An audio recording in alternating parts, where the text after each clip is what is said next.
Good morning, students. So we can see the C part of the illustration 9 today. C part le namukku തന്നിരിക്കുന്നത് എന്താണ്? Total income തന്നിട്ടുണ്ട്, agricultural income തന്നിട്ടുണ്ട്. കഴിഞ്ഞ രണ്ട് എയിലും ബിയിലും തന്നത് total income എയിൽ തന്നത് 1,80,000 ആയിരുന്നു, പക്ഷെ അഗ്രികൾച്ചറൽ ഇൻകം 50,000 ആയിരുന്നു. അപ്പോൾ 1,80,000 എന്ന് പറയുന്നത് ടാക്സബിൾ ലിമിറ്റ് അല്ലാത്തതുകൊണ്ട് അവിടെ ഒരു ടാക്സും കാൽക്കുലേഷൻ ചെയ്യണ്ട.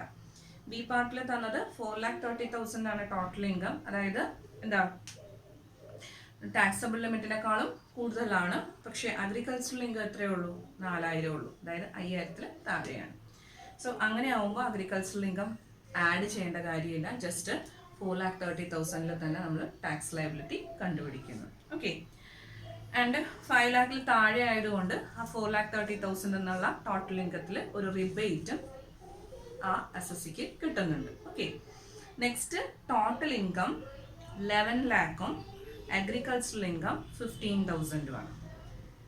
അപ്പോൾ ടോട്ടൽ ഇൻകം 11 ലാഖ് എഴുതി, എന്നിട്ട് എന്താ ചെയ്യണേ? അഗ്രികൾച്ചറൽ ഇൻകം ഉണ്ടെങ്കിൽ 5,000 എക്സീഡ് ചെയ്യുന്ന അഗ്രികൾച്ചറൽ ഇൻകം ഉണ്ടെങ്കിൽ നമ്മൾ എന്ത് ചെയ്യും? അഗ്രികൾച്ചറൽ ഇൻകം ടോട്ടൽ ഇൻകത്തിനോടുകൂടി ആഡ് ചെയ്തിട്ട് അഗ്രിഗേറ്റ് ഇൻകം കണ്ടുപിടിക്കും. Okay, so here the agricultural income is 15,000.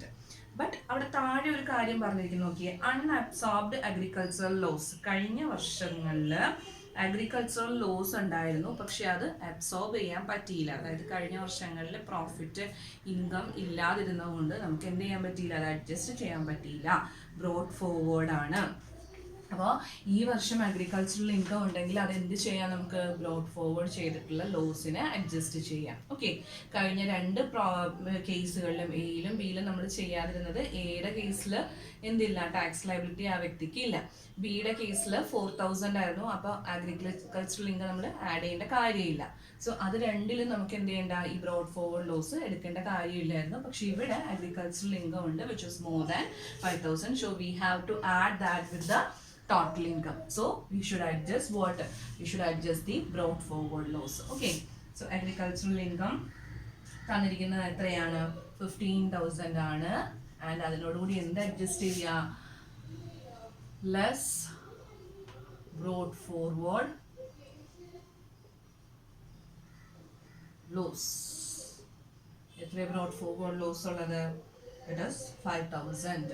Okay, so 5,000 മാറ്റിയാൽ 10,000 add ചെയ്യാം. So after adding this we will get 11,10,000 as the aggregate income. Okay, aggregate income.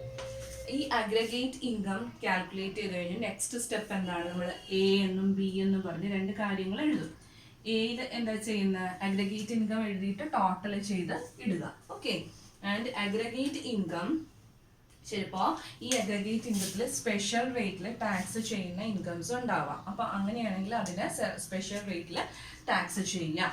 So tax on income at special rates. ഇവിടെ നമുക്ക് special rates എന്ന് മനസ്സിലാക്കാനായിട്ട് ഒന്നും തന്നെ തന്നിട്ടില്ല. അതായത് ലോങ് ടേം ക്യാപിറ്റൽ ഗെയിൻ ആണോ, STCG 111 എയിലെ ആണോ, അല്ലെങ്കിൽ casual income winnings from lotteries ഉണ്ടോ, ഒന്നും തന്നിട്ടില്ല. ആകെ ചുമ്മാ ടോട്ടൽ ഇൻകം തന്നിട്ടുള്ളൂ. So we can't identify whether it is taxable at special rate or not. നമുക്ക് നമുക്ക് ഐഡന്റിഫൈ ചെയ്യാൻ പറ്റില്ല. സോ നമ്മൾ ജസ്റ്റ് ഹെഡിങ് എഴുതി വെക്കുക, ഇറ്റ് ഈസ് നെൽ. ഓക്കെ, ഇത് നമുക്ക് നെല്ലായിട്ട് കിട്ടി. ദെൻ ബി പാർട്ടിൽ എന്താ പറയുന്നത്? Tax at normal rate. Normal rate എന്ന് പറഞ്ഞാൽ എത്രയാ? 2,50,000 വരെ നെല്ല്. അങ്ങനെ നമ്മൾ കാൽക്കുലേറ്റ് ചെയ്യില്ലേ? അങ്ങനെ കാൽക്കുലേറ്റ് ചെയ്യുന്നത്. സോ ബാലൻസ് ഇൻകത്തിലാണ് നമ്മൾ കാൽക്കുലേറ്റ് ചെയ്യുന്നത്, ഓൺ ബാലൻസ് ഇൻകം. ഓക്കെ, പക്ഷെ ഇവിടെ ഈ കേസിൽ എന്തില്ല? ഓൺ ബാലൻസ് ഇൻകം എന്ന് പറഞ്ഞിട്ടുണ്ടെങ്കിൽ എന്ത് തന്നെ? അഗ്രഗേറ്റ് ഇൻകം തന്നെയാണ് ഓൺ ബാലൻസ് ഇൻകം എന്ന് പറയുന്നത്. So you should calculate it separately, അല്ലെങ്കിൽ ഇവിടെ തന്നെ നിങ്ങൾക്ക് കാൽക്കുലേറ്റ് ചെയ്തിടാം. ദാറ്റ് ഈസ് ഓൺ, അത് കാൽക്കുലേറ്റ് ചെയ്യുമ്പോൾ 1,45,500 വരും. Okay, that is on 2,50,000 nil, then on next 2,50,000 5%,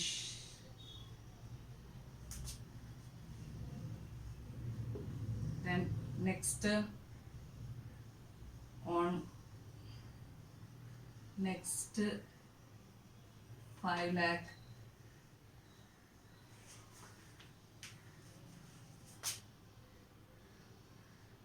%20 എത്രയായി? 10 ആയി അല്ലേ? 10,000 ആയി, സോറി 10 lakh ആയി. Then next 10,000, 30%. So you should calculate this here and the answer will be 1,45,500. Okay, so ഇത് ടോട്ടൽ എത്രയാണ്? 11,10,000 ആണ്. ആദ്യത്തെ 2,50,000 നില്ലാണ്, സോ നിൽ എമൗണ്ട് വരും. നെക്സ്റ്റ് അതായത് 2,50,000 to 5 lakh 5% ആണ്. So calculate it on 2,50,000. Next എന്തുവാണ്? 5 lakh to 10 lakh, അതായത് അടുത്ത 5 lakh 20% ആണ്. ആൻഡ് എബവ് 10 lakh എത്രയാ? 30% ആണ്. സോ നമുക്കിവിടെ 11,10,000 ഉള്ളതുകൊണ്ട് ഇത് ടേം 10 എത്രയാണ്? ഇത് 5 lakh plus 5 lakh 10 lakh plus 10,000. So 11 lakh, sorry 10 lakh. അപ്പോൾ 1,10,000 30% വരും. Okay, so 11,10,000. 11,10,000 എത്ര? ഇതെല്ലാം ടോട്ടൽ ചെയ്യുമ്പോൾ 1,45,500 വരും. ഓക്കെ, ദെൻ 1,45,500 നമുക്ക് ടാക്സ് അറ്റ് നോർമൽ റേറ്റ് ആണ് കിട്ടിയത്. ഇനി ഇത് എന്ത് ചെയ്യുക? ഇതിൽ നിന്ന് എന്ത് ലെസ് ചെയ്യുക? ലെസ് ടാക്സ് ഓൺ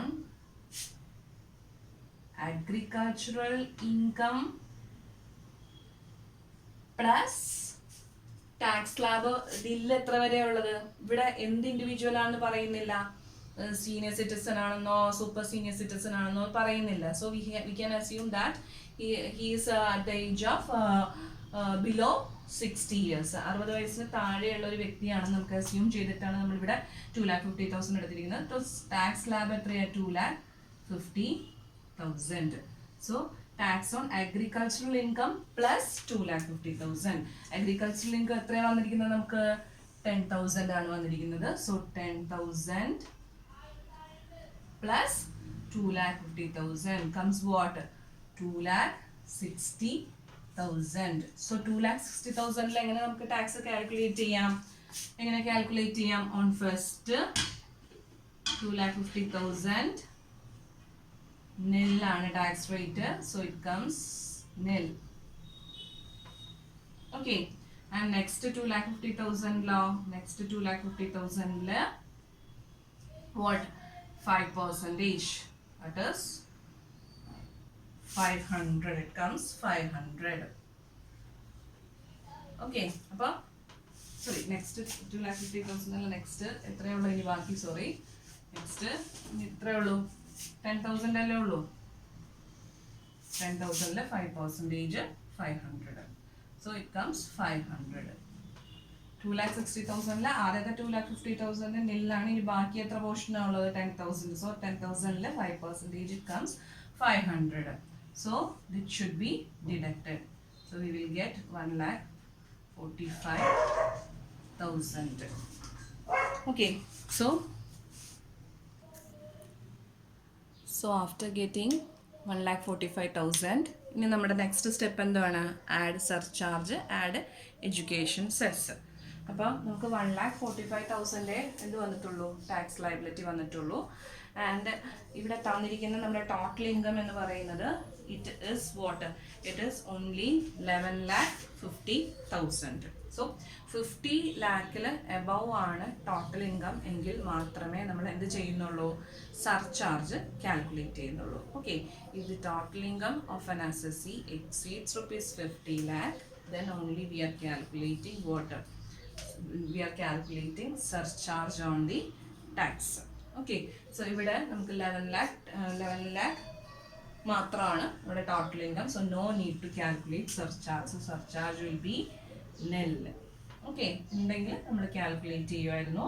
ആൻഡ് ഇതിൽ 1,45,000 എത്ര പെർസെൻറ്റേജ് ആണ്? എത്രയാണ് നമ്മുടെ ടോട്ടൽ ഇൻകം? അതിനനുസരിച്ച് നമ്മൾ സർചാർജ് കാൽക്കുലേറ്റ് ചെയ്യും. അപ്പോൾ ഇവിടെ നമുക്ക് ടാക്സ് സർചാർജ് ഇല്ല. സോ നെല്ലായിട്ട് കാൽക്കുലേറ്റ് ചെയ്യും, നെല്ലായിട്ട് എഴുതുന്നു. ദെൻ എഡ്യൂക്കേഷൻ സെസ് ഉണ്ടെന്നുണ്ടെങ്കിൽ എന്ത് ചെയ്യുമായിരുന്നു? എഡ്യൂക്കേഷൻ സെസ് എന്നുണ്ടെങ്കിൽ സർചാർജ് കൂടെ ആഡ് ചെയ്തിട്ടുള്ള, അതായത് ടാക്സ് പ്ലസ് സർചാർജിലായിരിക്കും എഡ്യൂക്കേഷൻ സെസ് കണ്ടുപിടിക്കുന്നത്. സോ ഇവിടെ നമുക്ക് സർചാർജ് ഇല്ലാത്ത സ്ഥിതിക്ക് 1,45,000 ഡയറക്റ്റ് ആയിട്ട് എന്ത് ചെയ്യുന്നു, 4% സർചാർജ് കണ്ടുപിടിക്കുന്നു. So surcharge will come as 5,800. So 5,800 add ചെയ്ത് കഴിയുമ്പോൾ we will get the gross tax. Gross tax or ഇവിടെ നമുക്ക് നെറ്റ് ടാക്സ് എന്നും വേണമെങ്കിൽ പറയാം. കാരണം ഗ്രോസ് ടാക്സിൽ നിന്ന് നമ്മൾ എന്തൊക്കെ അഡ്ജസ്റ്റ് ചെയ്യുന്നു, അഡ്വാൻസ് ടാക്സും ടാക്സ് ഡിഡക്റ്റഡ് അറ്റ് സോഴ്സും ഒക്കെ അഡ്ജസ്റ്റ് ചെയ്യണം. പക്ഷെ ഇവിടെ ഈ ക്വസ്റ്റ്യനിൽ നമുക്ക് ഇത് രണ്ടും തരാത്ത സ്ഥിതിക്ക് അവിടെ gross tax will be the what, net tax. Okay, thank you.